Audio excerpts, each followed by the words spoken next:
Our motivational speaker today comes from a family of successful businessmen and women, and is now in the 11th grade in LSQC of the K-12 program. He will be talking to us about a topic that we are all familiar with or wish to achieve, and that is success.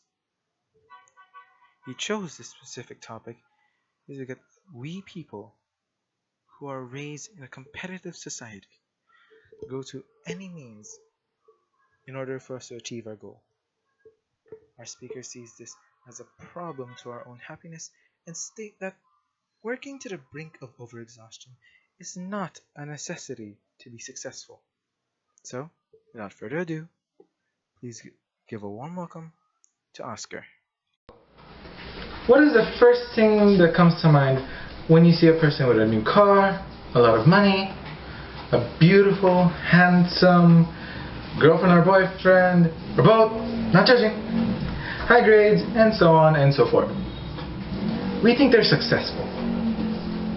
I have been unconsciously raised to become a successful person. I was told to get good grades, go to college, get a well-earning job, and help my parents when they're retired. The thought of success is what gives us the drive to go through another day of working, studying, grading papers, lecturing, being lectured, and even courting. We all do it for that sweet, sweet, sweet end result that makes it all feel worth it. But is it? Some would say yes, but then complain afterwards due to the amount of work piling up. We are raised to think that when we're big shot CEOs or well-renowned surgeons, that we're happy or content with our lives, when in reality we just end up feeling sadder than before. No wonder celebrities have breakdowns. When I was in grade school, my grades were good. I wasn't the cream, but I always passed my subjects.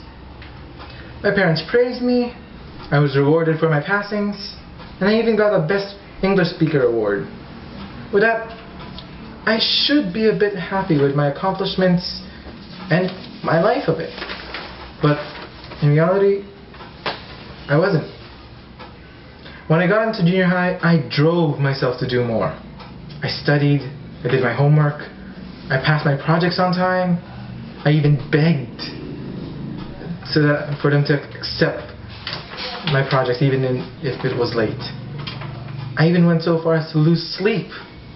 I studied day and night just to pass, disregarding my health entirely. But I still didn't feel happy. Frankly, the only time I did feel happy was when I started failing. Now, not necessarily failing on my subjects, mostly one or two.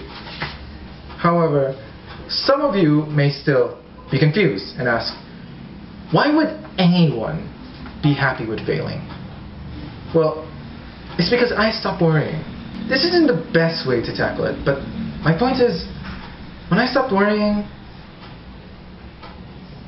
I felt more relieved. I got more things done.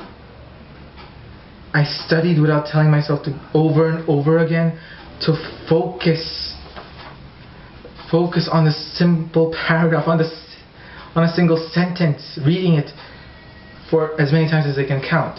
And by the time I got to senior high, I passed most of my subjects in the first quarter, with grades higher than I expected. You see, when we barrage ourselves with the thought of succeeding, we add more stress into our already stressful lives. We constantly doubt if anything we do is good. We downgrade ourselves when they aren't. Even if they are, we still think it's not enough. Like, we can still do more. And that's a good mentality. However, it's that mentality that drives us to the brink of overexhaustion. I'd like to ask you all a few questions. If someone didn't become a valedictorian of their subject, are they a failure? If the doctor was able to heal a man in a car accident, but the patient was left crippled, Are they a failure as a doctor?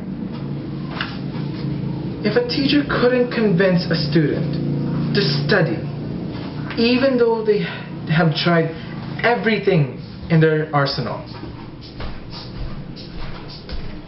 are they a failure as a teacher?